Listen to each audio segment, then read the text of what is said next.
Hare Nama, Hare Nama eva kevalam, Kalo nasteva, nasteva, nasteva gatiranyata. Hare Nama, Hare Nama, Hare Nama eva kevalam, Kalo nasteva, nasteva, nasteva gatiranyata.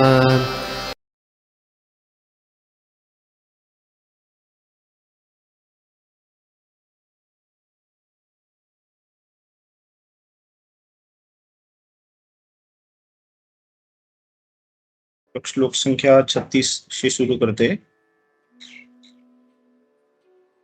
कलिरुवाच यत्र क्ववाथ वत्स्यामि सार्वभौम तत्त्वाज्ञया लक्ष्ये तत्र तत्रापि त्वामात्ते शुशरासनम्. Translation by Srila Prabhupada. Jai Srila Prabhupada. O Your Majesty, though I may live anywhere, everywhere under your order, I shall but see you with bow and arrows wherever I look. So purport by Srila Prabhupada. Jai Srila Prabhupada. The personality of Kali could see that Maharaj Parikshit was the emperor of all hands all over the world, and thus anywhere he might live, he would have to meet with the same mood of the king. The personality of Kali was meant for mischief, and Maharaj Parikshit was meant for subduing all kinds of mischief mongers, especially the personality of Kali. It was better, therefore, for the personality of Kali to have been killed by the king then and there instead of being killed elsewhere. He was, after all, a surrendered soul before the king, and it was for the king to do what was required.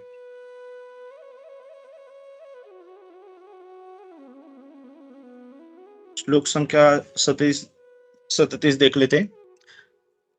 तन्मे धर्मभृतां श्रेष्ठ स्थानं निर्देष्टुं हरसि यत्रैव नियतो वत्स्य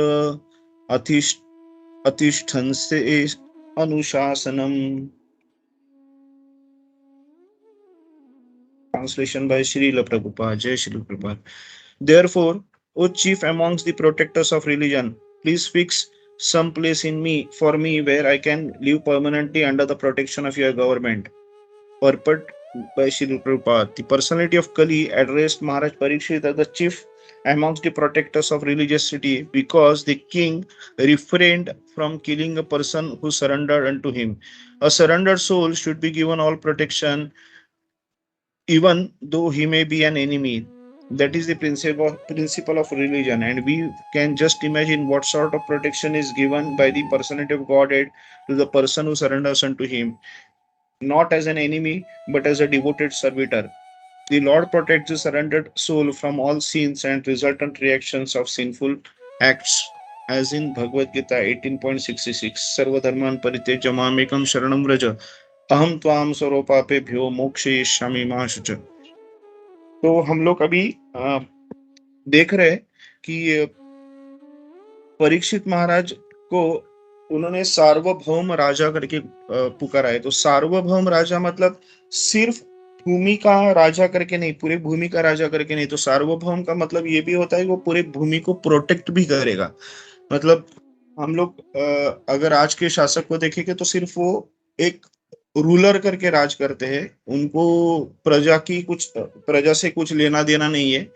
लेकिन हम लोग जब परीक्षित महाराज को देखते हैं, जो मतलब ऐसे डायनेस्टी से, ऐसे कुल से उन्होंने जन्म लिया था कि उस कुल में, जैसे प्रभुपाद जी कहते हैं, उस कुल में कोई भी एक भी राजा ऐसे नहीं था जिसने कुछ कुल के नाम खराब किया हो.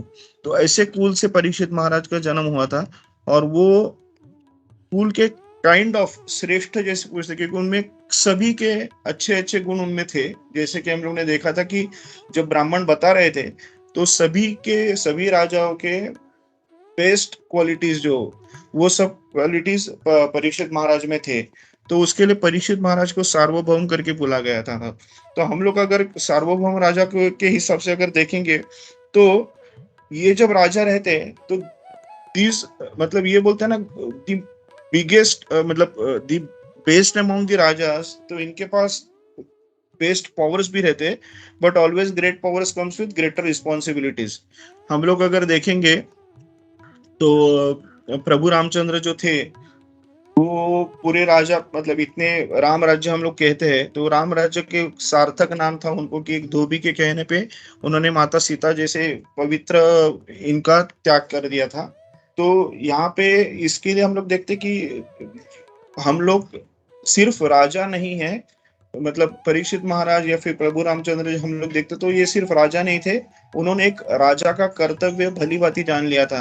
अगर हम लोग और भी देखेंगे तो भृगु ऋषि का शायद वो एग्जाम्पल सबको याद रहेगा कि भृगु ऋषि को बोला गया था कि आप ब्रह्मा विष्णु महेश में से जो भी है इन तीनों को टेस्ट करके देख लेना कि सबसे अच्छा या मतलब वर्शिपेबल गॉड कौन है, मतलब पूजनीय भगवान कौन है करके।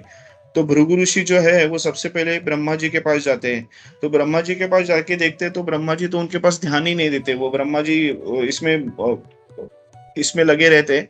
तो मतलब ऋषि जब जाते हैं तो ऋषि के ऊपर ध्यान ध्यान ही देते नहीं उनके तरफ, वो मतलब आए हैं ऐसा, मतलब जो ऋषि का आदर करना चाहिए वैसा वो कुछ करते ही नहीं है। तो भृगु ऋषि वहां से चले जाते हैं और फिर वो जाते हैं शिव जी के पास, और शिव जी के इजाजत के बिना वो अंदर चले जाते हैं। जब शिव जी राजा अपने माता पार्वती के साथ इसमें रहते थे, उनके साथ साथ थे, तो जब वो ऋषि को देखते तो ऋषि पे बहुत गुस्सा करते और बोलते कि आपको पता नहीं क्या किसके घर पे कैसे जाने का, मतलब उनको अपमानजनक बातें करते हैं।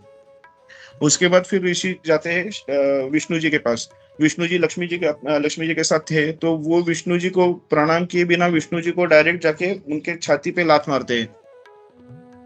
तो मतलब विष्णु जी के छाती पे लात मारना मतलब इतना बहुत बड़ा काइंड ऑफ अपराध था, उसका शासन होना चाहिए। लेकिन विष्णु जी ने क्या किया, तुरंत उनके पाँव दबाने चालू किए और उनको बोले कि मैं तो विष्णु, मतलब मुझे मेरे छाती को तो ऐसे बहुत सारे आघात झेलने की मुझे तो आदत है। तो लेकिन आप तो ऋषि हो, आपके आपके पाँव को ऐसा किसी को लात मारने, मतलब आपको तो आदत नहीं रहेगी, आपके पाँव में इतनी ताकत तो नहीं रहेगी, किसी इतने वज्र जैसे छाती पे लात मारोगे तो आपके पाँव को दर्द होगा। उसके लिए वो उनके पाँव दबाना चालू करते हैं, बोलते हैं कि आप आराम कीजिए, आपको मेरे छाती पे लात मारने से आपकी जो पाँव है दर्द हो गया रहेगा, तो मैं आपके पाँव दबाता हूँ करके। तो ये जब फिर ऋषि दंडवत प्रणाम करके निकल जाते हैं और फिर बोलते हैं कि सबसे पूजनीय भगवान विष्णु है करके। तो इससे हम लोग मतलब एक चीज तो डेफिनेटली ध्यान में रख सकते हैं कि जब कोई बंदा कोई ऐसा पूजनीय होता है तो वो पूजनीय जैसा काम करता है। तो यहाँ पे हम लोग परीक्षित महाराज का देख रहे हैं कि वो इतने क्यों कली उनसे डरा था, क्योंकि उसको क्लियरली पता था कि मैं अगर कहीं पे भी जाऊंगा तो ऐसे ऐसा एक शासन है जिसके मतलब जैसे बोल all hands across the world, मतलब उनके हाथ सब जगह पे रहेंगे। तो कली को कहीं पे भी छुपने की जगह नहीं थी, कली कहीं पे भी जाके छुप नहीं सकता था परीक्षित महाराज से डर के, मतलब परीक्षित महाराज से छुप नहीं सकता था कहीं पे भी जाके कुछ भी कर सकते करने के लिए।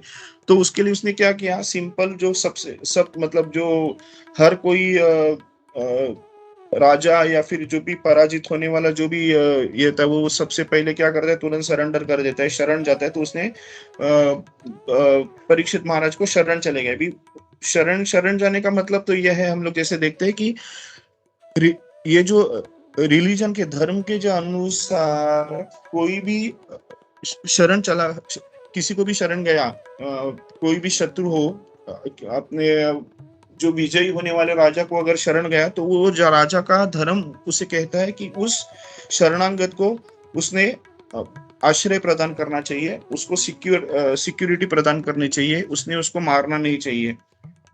तो कली को मतलब कहा गया है कि आखिर वो भी एक दुस्तर शक्ति है भगवान की, और ये दुस्तर शक्ति जैसी माया जैसी प्रबल शक्ति है। और ये प्रबल शक्ति तुरंत हार मानने वालों ऐसे नहीं है, क्योंकि उसमें भी भगवान की उसमें शक्ति है। तो वो भी शक्ति जो है उसने भी तुरंत अपना एक बोलता है ना एक टैक्ट यूज किया, और उसने परीक्षित महाराज को शरण गए और परीक्षित महाराज को बोले फिर आप मुझे बताओ क्या, मतलब मैं जो हूँ ये मुझे मेरा कर्म है और मुझे ये काम दिया गया है कि ये करना है मुझे इस धरती पे, अभी ये मेरा टाइम है। आप अगर मुझे मारोगे तो मैं आप जो मेरे कर्म के बीच में आओगे, ये जो भगवान का जो लिखाया हुआ जो कर्म है कि कली की मतलब मेरी एंट्री, ये जो मेरा युग है इसमें मेरी एंट्री होनी चाहिए। आप मुझे मारोगे तो आप उसमें दखल अंदाजी करोगे। तो उसके लिए वो शरण आ गए, तो वो मांगते हैं कि आप मुझे बताओ किसमें क्या करना है।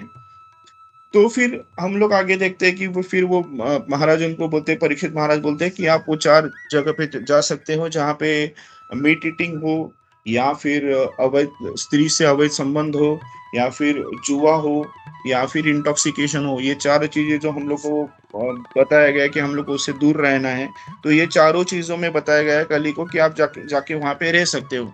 तो ये तो हम लोग को मतलब ये देखना है कि आज का अगर हम लोग मतलब परीक्षित महाराज को एक और देखते हैं, और एकदम तुरंत उसके स्टार्किंग ऑपोजिट हम लोग दूसरा ये देखते हैं कि हमारा जो आज का शासक जो चल रहा है, शासन चल रहा है, जो गवर्नमेंट है, वो क्या करते हैं, वो ये चीजों को मतलब मीट ईटिंग को, कत्तल खाना जो बोलते हैं, उसको उन्होंने लाइसेंस देना चालू किया है कि आप लाइसेंस के लेवल पे आप ये कर सकते हो। मतलब ये अधिकृत है कि आपको अभी कोई रोक नहीं सकता है। तो आपको जो करना है आप कर सकते हो, जितने प्राणियों को मारना है मार सकते हो, आपको जो करना है कर सकते हो।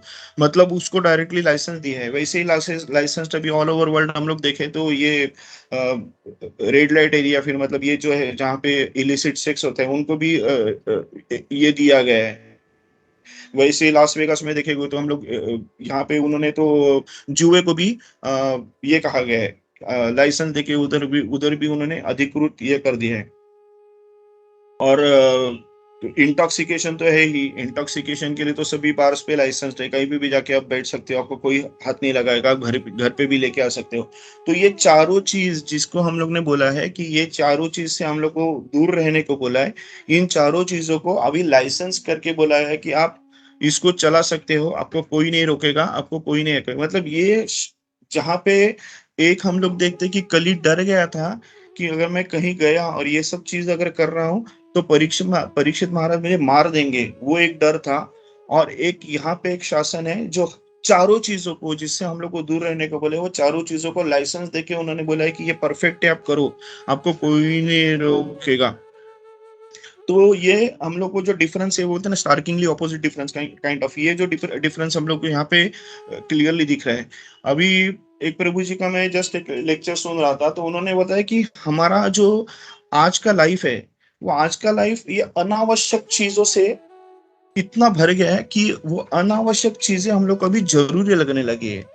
मोबाइल जब कोई था ही नहीं, तो कि कभी किसी को जरूरत नहीं थी, फोन नहीं था, जबकि मुझे मुझे याद है बचपन में कभी मुझे पिताजी कहीं अगर मेरे मौसी के घर पे अगर छोड़ते थे और मुझे अगर लेने आते थे, तो हम लोग को सिर्फ जब छोड़ने आएंगे तब बोला करते थे कि हम लोग मैं इस दिन ये टाइम पे लेने को आऊंगा। तो उसके बाद उनके उनके साथ कोई कांटेक्ट होता नहीं था। अगर 5-6 दिनों के बाद वो आने वाले रहेंगे तो वो टाइम पे हम लोग मतलब दरवाजे पे लगे रहते थे कि कब आएंगे कब आएंगे कब आएंगे, कोई कांटेक्ट रहता नहीं था किसी भी तरीके से। और फिर आने के बाद मतलब हो जाता कि चलो भाई आ गए, दिखे मतलब आ गए। तभी कभी ऐसी मतलब इतना इम्पोर्टेंट नहीं लगा कि फोन होना चाहिए।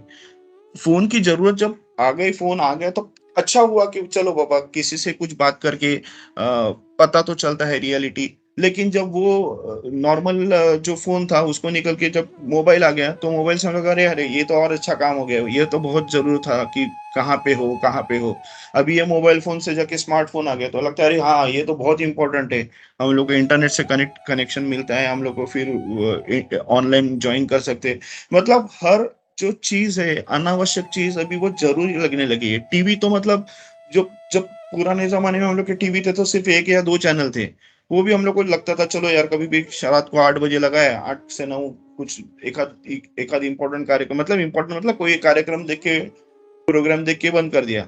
उसके बाद दूसरा चैनल आ गया तो लोग खुश हो गए, अरे वाह दूसरा चैनल। आज हम लोग देखते हैं उसके बाद फिर एक 10-15 चैनल, वो स्टार प्लस वगैरह स्टार चैनल आ गए, तो लोग खुश हो गए, अरे वाह वाह कि क्या अभी चलो। तो वो तो सब तभी से टीवी जो है वो एक लग्जरी से लेके एक मोस्ट इम्पोर्टेंट आइटम बन गया।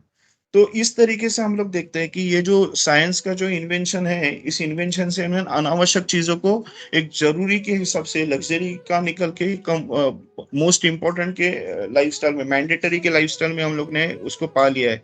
तो ये है माया का मतलब जो माया की जो है ताकत है। और हम लोग उसमें होते क्या है कि हम लोग इसमें इतने आसक्त हो जाते हैं कि हमारा जो बेसिक इंटेंशन है, हम लोग का जो लाइफ का जो मोस्ट इम्पोर्टेंट जो हमारा पर्पस है, वो हम लोग भूल के हम लोग इन चीजों के पीछे लग जाते हैं। और यहाँ पे तो हमारे साथ कली भी आ गए। तो मतलब क्या बोलना है, मतलब बोलते हैं ना, जहाँ पे सोने पे सुहागा होता है, यहाँ पे हम लोग बोलते हैं ना कोयले पे अभागा बोल सकते हैं। जस्ट एक मैं ऑपोजिट डालने के लिए बोल रहा हूँ। तो इतना भयंकर प्रॉब्लम हमारे पास आ चुका है। तो मतलब मायापुर जब मैं गया था, तो वहां पे दर्शन करके जब मैं बाहर निकला तो हमारे प्रभु जी थे, रेवती रमन प्रभु जी, तो उनको मैंने पूछा कि ये जो एरिया है, मतलब मायापुर में हम लोग आएंगे तो हम लोग को जो मन में सुकून आता है और यहाँ पे घूमते समय सब अच्छा दिखता है, तो यहाँ पे डेफिनेटली कोई भी कली का ये नहीं रहेगा ना। तो प्रभु जी हंसे और बोले कि देखते रहो करके। और सच्ची में ऐसा ही हुआ। जब हम और थोड़े आगे गए, मायापुर में ही थे लेकिन थोड़े जब और आगे गए, तो हम लोग मैंने देखा कि कोई एक बंदा है जो मछली को काट रहा था। तो वहां पे भी कली का ये था। मतलब मायापुर जैसे जगह पे भी कली का निवास हो सकता है, तो फिर हम लोग और क्या बोलेंगे। मतलब फिर हमारी मुंबई या फिर थाने के जैसे एरिया में क्या बोलेंगे, हर घर घर में कली है। बाहर तो दूर की बात है, घर घर में कली है। हम लोग को सिर्फ इतना ही देखना है कि हम लोग वैष्णवों के संग में रहेंगे, हमारे भक्तों के संग में रहेंगे, तो हम लोग वो कली के प्रकोप से दूर हो जाएंगे। अभी हम लोग देखते हैं कि कॉलेज कॉलेज की संगत भी कैसे हुई है। कॉलेज में कोई बंदा मतलब जॉब करते समय कोई पूछता है तू ड्रिंक्स लेता है, हाँ मैं ड्रिंक्स लेता हूँ। तेरे को कहाँ पे आदत हो गई? मेरे को कॉलेज में आदत हो गई। तो मतलब हम लोग देखते हैं कि कॉलेज में बच्चे लोग पढ़ने के लिए जब जाते हैं, तो वो पढ़ना दूर की बात हो जाती है। अलग अलग गलत संगत में लग के लोग गलत चीजों से उलझ जाते हैं और वो गलत चीजों में इतने आसक्त हो जाते हैं कि वो उनको लगता है वो जो गलत काम कर रहे हैं, उनको लगता है वो सही कर रहे हैं करके। और उसमें उनको एक काइंड ऑफ स्टेटस सिंबल लगता है, यार मैं ये ड्रिंक लेता हूँ, मैं वो ड्रिंक लेता हूँ, मैं ऐसा पीता हूँ, मैं वैसा पीता हूँ, मैं इस तरीके से ये करता हूँ। तो इस टाइप का जो है वो एक काइंड ऑफ स्टेटस सिंबल हो गया है। तो ये जो हम लोग देख रहे हैं कि वो कली का जो ताकत है कली की, वो हम लोग को इतने लेवल पे उसने लाके छोड़ दिया है कि हम लोग को उसने किया किया हुआ जो भी कार्य और उसमें उसके बहकावे में आके किए हुए हम जो भी कार्य हम लोग को अभी सही लगने लगे, उस चीजों को हम लोग को लगता है कि वो स्टेटस सिंबल जैसे बन गए। तो हम लोग को मतलब जैसे फिर कली ने बोला है कि मैं और कहाँ जाऊंगा, आप सब सब जगह पे रहोगे, मैं आपसे डर रहा हूँ। तो हम लोग को ये चीज देखना है कि और जैसे फिर आगे प्रभुपाद जी ने बताया है कि भगवान जो है वो भगवान मतलब अगर एक राजा है, परीक्षित जैसे राजा अपने शरणागत को अगर वो आश्रय देते हैं, तो फिर भगवान का क्या कहना है कि अगर हम लोग वी आर सरेंडर्ड सोल करके हम लोग प्रभु जी मतलब नित्य निरंतर हम लोग दास है, अगर उस दास भावना से अगर हम लोग भगवान कृष्ण के शरण में चले जाएंगे, तो भगवान फिर हम लोग को क्यों नहीं आश्रित देंगे? तो मतलब वो तो डेफिनेटली देंगे। और उन्होंने तो वहां भगवत गीता में कहा भी है सर्वधर्मान परित्यज्य मामेकं शरणं व्रज अहम त्वां सर्वपापेभ्यो मोक्षयिष्यामि मा शुचा करके। तुम मेरे शरण में आ जाओ, तुम सब कुछ छोड़ के सिर्फ मेरे शरण में आ जाओ, मैं तुमको पाप इससे दूर रहूंगा, तुम डरो मत करके। तो ये जो भगवान का हम लोग को जो प्रॉमिस है, और भगवान ने हम लोग के लिए जो किया हुआ, हमारे लिए जो उसने काइंड ऑफ बोलते हैं ना, हमारे लिए उसने एक लूप होल जैसे दे सकते हैं हम लोग। भगवान ने हमारे लिए एक स्पेशल जोन क्रिएट किया है, स्पेशल हमारे लिए एक एरिया क्रिएट किया है कि उस एरिया से तुम सिर्फ मेरे शरण में आ जाओ और फिर मैं तुमको इसमें देखना। मतलब उन्होंने अपने लिए एक अच्छी जगह दी है, अपने लिए हाथ बढ़ा दिया, हम लोग को सिर्फ उनका हाथ पकड़ के चलना है। और जैसे फिर हम लोग देखते हैं कि प्रभुपाद जी तो वो तो कली के एरिया में गए थे, यूएस और फिर बाकी जो पाश्चात्य देश है, वो तो कली का तो मतलब वो होता ना मेन इलाका है जहाँ पे कली का साम्राज्य है। उस एरिया में जाके प्रभुपाद जी ने कली को चैलेंज किया है और कली से जीत चुके हैं। तो हम लोग ने तो प्रभुपाद जी का तो हम लोग ने आश्रय लिया है, हम लोग प्रभुपाद जी का हम लोग ने काइंड ऑफ दीक्षा ली है, प्रभुपाद जी दिखाए रास्ते पे हम लोग चल रहे हैं। तो हम लोग भले कली को चैलेंज ना करेंगे, लेकिन कली से हम लोग कली के बहका में तो डेफिनेटली नहीं आएंगे। हम लोग को सिर्फ 2 हाथ ऊपर उठा के कहना है, हरे कृष्णा कृष्णा कृष्णा हरे हरे, हरे राम राम राम हरे हरे। तो प्रभुपाद जी का आश्रय लेके, प्रभुपाद जी के कहने पे चल के, प्रभुपाद जी के लिखे हुए पुस्तकों को पढ़ के, प्रभुपाद जी ने लिखे हुए ग्रंथों को पढ़ के, हमारे गुरु महाराज, हमारे जो आचार्य है, उन्होंने हम लोग को जो दिखाया रास्ते पे अगर चलेंगे, तो इस कली से हम लोग को कोई नहीं बचे, मतलब इस कली से हम लोग को डरने की कोई जरूरत नहीं है। और हम लोग भगवान के, हमारा जो पर्पस है भगवान के प्रति और भगवान के रास्ते पे चलने और भगवान के पास जाने का, तो वो रास्ता भी हमारे सुलभ है। तो हम लोग को बेसिकली क्या है कि जो कली का जो डर है वो मन से निकाल के, हम लोग जो बोलते हैं ना, weakness can be turn into opportunities, weaknesses can be turn into strength. तो हम लोग को ये जो कली का जो कली से जो वीकनेस हम लोग को आ गए, तो हम लोग को वो स्ट्रेंथ भी हमारे पास है कि सिर्फ नाम संकीर्तन करना। जबकि हम लोग देखते हैं कि त्रेता युग, सॉरी सतयुग, त्रेता युग और द्वापर युग में बहुत यज्ञ, तपश्चर्या, विग्रह पूजा वगैरह वगैरह सब करना पड़ता था, तब जाके भगवान की प्राप्ति होती थी। यहाँ पे तो हमको सिर्फ भगवान का नाम लेना है, भगवान का नाम संकीर्तन करना है। तो मतलब ये कितना इजी है अगर हम लोग देखेंगे तो। भले कली का डर है, कली का तो डर तो सब जगह पे है, लेकिन हम लोग के पास उतना पावरफुल वेपन भी दिया है प्रभुपाद जी ने कि हम लोग को सिर्फ नाम संकीर्तन करना है। तो नाम का महिमा इतना पावरफुल है कि जहाँ पे कृष्णा का नाम हो, वहां कृष्णा की खुद वहां पे रहता है ना, Krishna manifest his strength in his name. तो मतलब कृष्णा हम लोग हमारे स्वयं हमारे साथ रहेंगे, हम लोग कृष्णा का नाम लेंगे तो। प्रसाद हम लोग खाएंगे तो प्रभु के साक्षात दर्शन जो है प्रसाद करके, तो हम लोग वहां पे भी हम लोग को कृष्णा हम लोग को दिखते हैं। तो हम लोग को सिर्फ कुछ नहीं करना है, कली से डरने के बजाय कली युग का जो भगवान ने बताया हुआ फायदा है उसको हम लोग को यूज करना है। और खुद को नाम के आश्रय में जाके, भगवान के नाम के आश्रय में जाके हम लोग को खुद को चैंटिंग में खुद को सिर्फ जखड़ लेना है, हम लोग को चैंटिंग से जखड़ लेना है। भगवान के इस्कॉन के अपने जो मंदिर है वहां पे जाना है, वहां पे सेवा करना है, कंटिन्यूअस डिवोटी के एसोसिएशन में रहना है। तो हम लोग को कली का जो जो टेंशन है उससे तो हम लोग डेफिनेटली बच जाएंगे, लेकिन कली युग का जो फायदा है वो हम लोग डेफिनेटली उठा पाएंगे। तो इतना कह के मैं अभी आज का जो यहाँ पे मैं अपना वाणी को विश्राम देता हूँ। अगर मुझसे कुछ अगर गलती हो करेगी तो प्लीज मुझे माफ कीजिए। Hare Krishna. Hare Krishna Prabhu ji, Samar Prabhu, thank you. Very nice. बहुत अच्छे से आपने जो था फिलोसफी कनेक्ट किया एंड बहुत अच्छे अच्छे पॉइंट्स आपने जोड़े। तो इसमें जो सरेंडर वाला पॉइंट बोला था that was also very nice कि हम लोगों को जैसे यहाँ पे कली ने सरेंडर कर दिया है, तो इट वाज नॉट आर्टिफिशियल और it was not fake, but he was really surrendered and because of that कलीम परीक्षित महाराज ने उनको दिया था। तो वैसे ही हम लोग को भी जो है सरेंडर जो है अपना अगर सिंसियर है तो then lord surely takes care and he will protect us from Kali. Thank you Prabhu. Hare Krishna. Thank you Prabhu ji. Hare Krishna. दंडवत प्रणाम। हरे कृष्णा प्रभु जी, दंडवत प्रणाम।